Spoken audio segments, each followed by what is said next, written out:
Hello guys, welcome to JSSC classes. आज के video में हम लोग जेएसएससी सीजीएल के लिए बनकेवरा भाग 1 का रिवीजन करने जा रहे हैं। इसमें जेएसएससी सीजीएल के लिए अति संभावित प्रश्नों को शामिल किया गया है, इसलिए वीडियो को हर हाल में ज़रूर से ज़रूर देखिएगा। ठीक है, तो हम लोग शुरू करते हैं। पहला क्वेश्चन है कि घनघोर सिंह कौन कहानी कर पात्र है के। ठीक है, घनघोर सिंह बनकेवरा भाग 1 में संकलित किस कहानी का पात्र है? तो बिसाही का है, या जाम डायर का है, या जखम का है, या बंगला का सूख। तो इसका करेक्ट आंसर क्या होगा? ऑप्शन नंबर बी, जाम डायर। ठीक है, घनघोर सिंह वहाँ पे इस कहानी में मुखिया का रोल निभाए हैं। ठीक है, मुखिया थे। और जाम डायर कहानी को कौन लिखे हैं? तो सहनी उपेंद्र पाल नहन। ठीक है, ट्रिक के साथ कैसे इसको याद कर सकते हैं कि अभी ठंडे का मौसम है, ऐसे मतलब ठंडा का मौसम में क्या होता है कि जब आप लोग नहाने लगते हैं तो आप लोग मतलब जमने जैसा लगने लगता है। तो सहनी उपेंद्र पाल नहन को या नहन कर लीजिएगा और जमने वाला को इसमें शामिल कर लीजिएगा। ठीक है, तो ऐसे इसको याद कर सकते हैं। क्वेश्चन नंबर 2 है, बहुत इंपॉर्टेंट क्वेश्चन है। वसुधैव कुटुंबकम का वर्णन कौन कहानी, लेख या निबंध में है? ठीक है, वसुधैव कुटुंबकम का वर्णन किस में आया है? जगन्नाथ मंदिर में, बोड़िया मंदिर में, नीम तीता या शेख भिखारी, किस में आया है? तो इसका करेक्ट आंसर क्या होगा? जगन्नाथ मंदिर। ठीक है, और जगन्नाथ मंदिर जो शीर्षक है इसको कौन लिखे हैं? तो इसको लिखे भुवनेश्वर अनुज जी लिखे हैं, और इसका अनुवादक कौन है? तो शशिकला मिश्र, याद कर लीजिएगा। ठीक है, क्वेश्चन नंबर 3 है जनता कर मूड मतलब सर, ठीक है, में विकट समस्या कर का टूट गया। क्या चीज़ टूट गई है? विकट समस्या का। जो विकट समस्या कविता है तो उससे ये प्रश्न बना है, तो ऑप्शन नंबर बी करेक्ट होगा, पहाड़ टूट गया। ठीक है, और विकट समस्या जो कविता है उसको कौन लिखे हैं? तो काली कुमार सुमन। इसको कैसे याद कर सकते हैं ट्रिक के साथ कि जैसे किसी के कोई भी इंसान के जीवन में समस्या आने लगता है तो उसको कुछ नहीं दिखाई पड़ने लगता है कि क्या करे क्या नहीं करे, समझे? तो ऐसे याद कर सकते हैं। समस्या पकड़ लीजिएगा, विकट समस्या पकड़ लीजिएगा, और वहाँ पे काली कुमार सुमन में काली को पकड़ लीजिएगा। काला सा कुछ तरफ दिखने लगता है, मतलब अंधेरा दिखने लगता है। ठीक है, तो ऐसे याद कर लीजिएगा। मेरा ट्रिक है, आपका अलग ट्रिक हो सकता है। क्वेश्चन नंबर 4 है दुनिया कर तन मन के मोहेला, कि दुनिया का तन मन को कौन मोहता है? सुगा यानी कि तोता, कोयल यानी कि कोयल, ईश्वर, माय बाप। तो ये जो कोयल कविता है आपका जिसको मुकुंद नायक जी लिखे हैं, तो उसी से ये प्रश्न बना है। ठीक है, तो 4 का करेक्ट आंसर होगा बी, कोयल मतलब कोयल। ठीक है, और जो कोयल कविता है उसको अंगनई राग में लिखा गया है। आप इसको ट्रिक से कैसे याद कर सकते हैं कि कोयल का जो आवाज़ होता है वो काफ़ी मधुर होता है, कि वह मक को मतलब जो हम लोग का मुंह होता है उसको मतलब बोलती बंद कर देता है, जो मुकुंद, इस टाइप से याद कर सकते हैं। ठीक है, और उसका इतना अच्छा आवाज़ होता है, हम लोग जानते हैं कि कोयल का आवाज़ है, लेकिन भी हम लोग उसको देखने के लिए घर के आंगन में निकल जाते हैं देखने के लिए कोयल को।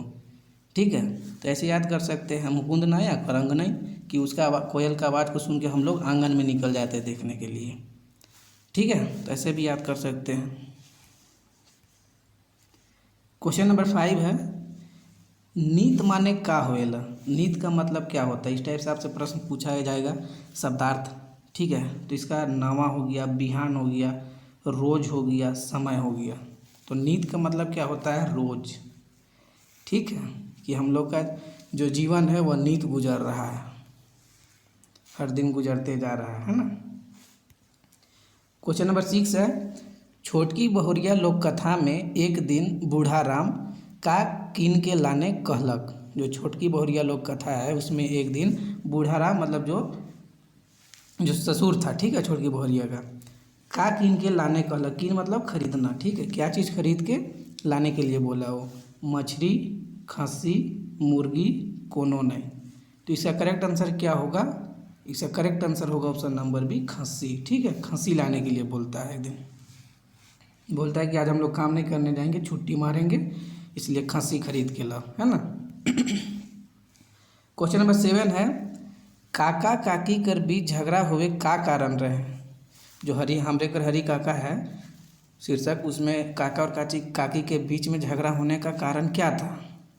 तो गरू मोरल मतलब बैल मर गया था इसलिए, छुआ का अंदर मतलब बच्चा रोया था इसलिए, कचिया हेराल, ठीक है, यहाँ पे हेराल मतलब कचिया मतलब पैसा खो जाने की वजह से हुआ था लड़ाई, या भूखमरी की वजह से हुआ था। इसका करेक्ट आंसर क्या होगा? ऑप्शन नंबर डी होगा कि भूखमरी की वजह से हुआ था। क्वेश्चन नंबर 8 है, घनघोर सिंह का चरवाहा का चरात रहे? घनघोर सिंह जामडेर कहानी का पात्र है ना, मुखिया का रोल है। तो घनघोर सिंह का चरवाहा, चरवाहा मतलब जो गाय भैंस को चराता है, तो का चराता था, क्या चीज़ को चराता था? गरू को, ठीक है, या काड़ा को, छगरी को, या कोई नहीं, बताइए। तो इसमें डाउट मत कीजिएगा, ठीक है, एकदम बहुत इंपॉर्टेंट क्वेश्चन है। तो काड़ा को चराता था, ठीक है, याद रखिएगा कि घनघोर सिंह का जो चरवाहा था जिसका नाम चोटिया था, वह क्या चीज़ को चराता था? तो काड़ा को चराता था, ठीक है। खस्सी छगरी सब आपको ऑप्शन में दे देगा, आपको ध्यान रखिएगा, काड़ा को चराता था। और फ्रेंड्स, अगर वीडियो अच्छा लग रहा है तो लाइक शेयर जरूर कीजिएगा। और अगर आप JSSC CGL का कंप्लीट नागपुरी नोट्स चाहते हैं तो आप लोग डिस्क्रिप्शन में जो व्हाट्सअप नंबर है उस पर कॉन्टैक्ट कर सकते हैं, ठीक है। और मेरा ऑलरेडी नागपुरी व्याकरण और लोक साहित्य का वीडियो काफ़ी बनाया हुआ है। क्वेश्चन नंबर 9 है, मति करुसान कविता कर अनुसार के गुमान करत रहे? मति करुसान कविता के अनुसार किसको घमंड था, कौन गुमान करता था? तो रावण, अगर आपको कविता याद होगा तो रावण, ठीक है। तो ऑप्शन नंबर सी करेक्ट हो जाएगा, इसका ऑप्शन नंबर सी हो जाएगा। और जो मति करुसान है कविता, उसको कौन लिखे हैं? तो देवेंद्र पाठक लिखे हैं, ठीक है, देवेंद्र नाथ पाठक।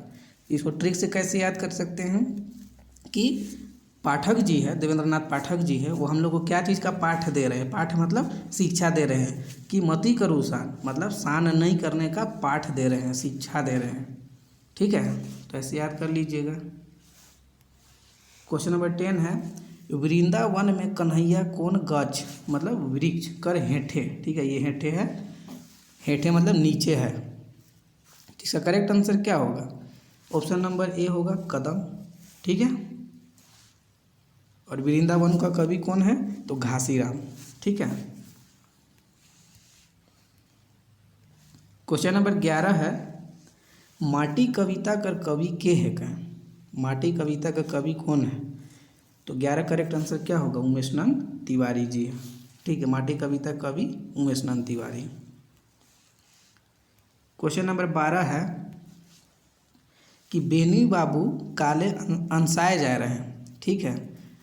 आपसे पूछा जा सकता है कि बेनी बाबू कहाँ रहते रहते अंसाए जा रहे हैं? अंसाए मतलब उब गया था, कहाँ रहते रहते? बेनी बाबू कौन कहानी का पात्र है? तो बंगला कर सुख, ठीक है, रेखा रानी और बेनी बाबू। तो इसका करेक्ट आंसर क्या होगा? घर में रहते रहते वो अंसा गया था, ठीक है। नेक्स्ट क्वेश्चन करते हैं, क्वेश्चन नंबर 13, जगन्नाथपुर मंदिर में सबसे पहले कौन ग्रह बनाल जा रहे हैं? जो जगन्नाथपुर मंदिर है उसमें सबसे पहले, उसमें जो ग्रह है ना 3-4 गो, तो उसमें सबसे पहले कौन सा ग्रह का निर्माण किया गया था? चौकीदार गिरह, गर्भ गिरह, भोग गिरह, या गरुड़ गिरह। तो ये चारों को भी याद कर लीजिएगा, ठीक है। कौन कौन सा गिरह है ये भी पूछा जा सकता है, ऑप्शन में एक अलग डाल देगा आपसे, ठीक है। यहाँ से 3 को उठा लेगा और एक ऑप्शन में अलग डाल देगा और बोलेगा कि इसमें कौन नहीं है, ठीक है। तो ऐसे भी याद कर लीजिएगा, ये चारों को याद कर लीजिएगा। तो 13 का करेक्ट आंसर क्या होगा? बी होगा, ठीक है, गर्भगृह का निर्माण किया गया था। क्वेश्चन नंबर 14 है, छोटकी कर छुआ, ठीक है, यहाँ पे छुआ होगा, छुआ मतलब बच्चा, जो छोटकी भोरिया लोग का था उसमें छोटकी का छुआ के कौन सोनबरसा नाम दे रहे हैं, ठीक है। ये छोटकी का जो बच्चा था उसको सोनबरसा नाम मतलब नाम कौन दिया था? छोटकी दी थी खुद से, या रानी दी थी, मतलब छोटकी को जो रानी थी वो, या धंगरीन दी थी, या छोटकी कर मरद? तो इसका करेक्ट आंसर क्या होगा? धंगरीन, ठीक है, धंगरीन नाम दी थी, याद रखिएगा। छोटकी का बच्चा था लेकिन नाम कौन दी थी इसको? धंगरीन, ठीक है, चोरी करके भाग जाती है। क्वेश्चन नंबर 15, पनिहारिन कौन राग में लिखल गेलक है? पनिहारिन जो कविता है उसको किस राग में लिखा गया है? जनानी झूमर, मर्दानी झूमर, अंगनई, या बंगला झूमर? तो 15 का करेक्ट आंसर क्या होगा? पनिहारिन को किस कविता किस राग में लिखा गया है? तो इसका करेक्ट आंसर क्या होगा 15 का? जनानी झूमर। ठीक है, ये पनिहारिन जो कविता है उसको जनानी झूमर राग में लिखा गया है। और पनिहारिन के कवि कौन है? तो मधु मंसूरी हंसमुख। याद कर लीजिएगा। ट्रिक से कैसे याद कीजिएगा? देखिए, पनिहारिन किनको बोला जाता है? जो मतलब पानी लाने के लिए जाते हैं ना, उन लोगों को पानी, लड़की जो लेडीज़ होती है उनको पनिहारिन बोला जाता है। जैसे आप लोग मूवी वूवी में देखते होंगे, ठीक है, या कहीं भी देखते होंगे कि गांव देहात में क्या होता है कि बहुत सारे मतलब महिला लोग होती है, वो लोग आपस में इकट्ठा होकर के पानी लाने जाते हैं। ठीक है, तो वो लोग पनिहारिन कौन लोग जाते हैं? तो जनानी मतलब कि औरत लोग जाती है। तो ऐसे याद कर लीजिएगा कि जनानी झूमर। ठीक है, और वो लोग जब मतलब ये जनानी झूमर मतलब गीत गाते जाते हैं पनिहारिन लोग, तो वो लोग मतलब काफ़ी मधुर रूप में आवाज़ मतलब ये गीत गाते जाते हैं। ऐसे ट्रिक से याद कर लीजिएगा कि पनिहारिन लोग जब पानी लाने के लिए जाते हैं तो वो खुशी खुशी हंसते हुए और बहुत ही मधुर रूप में मतलब जनानी झूमर गीत गाते राग में गीत गाते गाते जाते हैं। ठीक है, तो मधु याद कर लीजिएगा, उसे मधु मंसूरी हंसमुख हो जाएगा। ठीक है, ऐसे याद कर लीजिएगा 15 का ए। नेक्स्ट क्वेश्चन है क्वेश्चन नंबर 16। जिंदगी जतरा कविता में कवि कर मन कैसन आहे? तो 16 का करेक्ट आंसर क्या हो जाएगा? चंचल। ठीक है, सी। 16 का सी हो जाएगा। इसी टाइप का प्रश्न नहीं पूछा जाएगा, लेकिन ये बना दिए हैं। ठीक है, चंचल है कि जिंदगी जतरा कविता में कवि का मन कैसा है? तो चंचल। क्वेश्चन नंबर 17 है, बथा कविता केकर कृति है? बथा जो कविता है वह किसका कृति है? सविता केसरी का है, शकुंतला मिश्र का है, मधु मंसूरी हंसमुख का है और उमेश नंद तिवारी का है। तो करेक्ट आंसर क्या होगा? शकुंतला मिश्र। ठीक है, बथा कविता जो है यह शकुंतला मिश्र का लिखा हुआ कविता है। सविता केसरी क्या लिखी है? तो ये दीदी का नाम चिट्ठी जो आपका कहानी है वो चीज़ को लिखी है। मधु मंसूरी हंसमुख अभी जस्ट बताए कि जनानी झूमर राग में लिखे है किस चीज़ को? पनिहारिन कविता को, है ना। क्वेश्चन नंबर 18 है, बथा कविता में का कर ऊपरे बरखा कर पानी बरसत है? कि जो बथा कविता है जिसको लिखी है शकुंतला मिश्र जी, तो उसमें क्या है कि बरखा मतलब बरसात का पानी, वर्षा ऋतु का पानी क्या चीज़ में बरस रहा है? तो इसका करेक्ट आंसर क्या होगा? ऑप्शन नंबर सी, ठुठगू गछ में। एगो वन में ठुठगू गछ है तो वहीं पे बरस रहा है। ठीक है, वर्षा पानी बरस रही है। 19 है कि रेखा रानी के अनुसार बैंक कतना कर फाइनेंस करी? ठीक है, तो रेखा रानी के अनुसार मतलब कि बंगला का शुरू कहानी का बात हो रहा है, तो उसमें बैंक जो है कितना का फाइनेंस करने का बात बोली है कि कितना का फाइनेंस करेगा बैंक? तो ऑप्शन नंबर सी करेक्ट होगा, 6-7 लाख का। क्वेश्चन नंबर 20 है, भोला और बुधनी कर कय गो अपन बेटा बेटी जिंदा रहे? ठीक है, यहाँ अच्छे से पढ़िएगा, जिंदा रहे का बात कर रहे हैं कि भोला और बुधनी जो जाम डायर के कहानी के पात्र है, दोनों जानी मर्द हैं। ठीक है, वाइफ हस्बैंड है। तो इनका अपना कितना बेटा बेटी जिंदा थे, मतलब कितना जिंदा बचे थे? एगो, 2 गो, 3 गो या डी एको गो नहीं? तो करेक्ट आंसर क्या होगा? एक भी नहीं बचे थे। ठीक है, जितना भी पैदा हुए थे सब मरते गए थे, है ना। क्वेश्चन नंबर 21 है, भोला बूढ़ा कर मोरल कर कई महीना बाद घनघोर सिंह चरवाहा लाइन रहे? भोला बूढ़ा मतलब ये यहाँ जाम डायर कहानी का ही बात हो रहा है कि भोला बूढ़ा के मरने के बाद जो है, जो गांव का जो मुखिया था घनघोर सिंह, वह कितना महीना के बाद चरवाहा लाया था? जो चोटिया को लेके आया था ना, तो 6 महीना के बाद। ऑप्शन नंबर सी करेक्ट होगा। क्वेश्चन नंबर 22 है, घनघोर सिंह का चरवाहा का नाम रहे? घनघोर सिंह के चरवाहा का क्या नाम था? तो चोटिया नाम था। ठीक है, ये ऑप्शन देख लीजिएगा इस सबको अच्छे से। यहाँ पे ऑप्शन नंबर सी करेक्ट होगा, चोटिया नाम था। क्वेश्चन नंबर 23 है, छितिछान माने का होवेला? छितिछान का मतलब क्या होता है? मोर जाए मतलब मर जाना, हार जाए मतलब हार जाना, बिखर जाए मतलब बिखर जाना, और डी है सूत जाए मतलब सो जाना। तो करेक्ट आंसर क्या होगा? ऑप्शन नंबर सी होगा, बिखर जाए मतलब बिखर जाना। छितिछान का मतलब होता है बिखर जाना। क्वेश्चन नंबर 24 है कि शेख भिखारी का जन्म कहिया हो रहे? जो आपका लेख है तो उसी में से ये प्रश्न बना है 24 का। किसी एक भिखारी का जन्म कब हुआ था? तो ऑप्शन नंबर सी होगा 1819 में उनका जन्म हुआ था। ठीक है, और इसको कौन लिखे हैं? तो काली कुंवर सुमन का ये कृति है, ये भी याद कर लीजिएगा। क्वेश्चन नंबर 25 है कि राघव सिंह घरक कौन बेटा रहे? जो राघव सिंह नीमतिता में है ये पात्र है ना, तो राघव सिंह जो है ये घर का कौन सा बेटा थे, किस नंबर के बेटा थे? तो छोट थे या जेठ थे या मंझला थे या संझला थे? तो करेक्ट आंसर क्या होगा? ऑप्शन नंबर बी जेठ, मतलब घर का सबसे बड़ा बेटा थे। जेठ बेटा मतलब सबसे बड़ा बेटा, है ना। क्वेश्चन नंबर 26 है नावा डहर बनाए के सबक ले इंजोत पसराय देलक, ई वाक्य केकर ले कहल जाए है? कि नावा डहर बनाए के सबक ले इंजोत पसराय देलक, ई वाक्य किसके लिए बोला गया है? राघव के लिए बोला गया है, देसा के लिए बोला गया है, छोटकी बहुरिया के लिए, और डी है देवल कोई ने। इसका करेक्ट आंसर क्या होगा? ऑप्शन नंबर डी होगा देवल कोई ने, क्योंकि यह बात किसके लिए बोला गया है? तो नीमतिता का जो कहानी का पात्र है संध्या, ठीक है, तो संध्या के लिए ये बोला गया है। ठीक है, संध्या के लिए याद रखिएगा कि नवा डहर बनाए के सबक ले इंजोत पसराय देलक।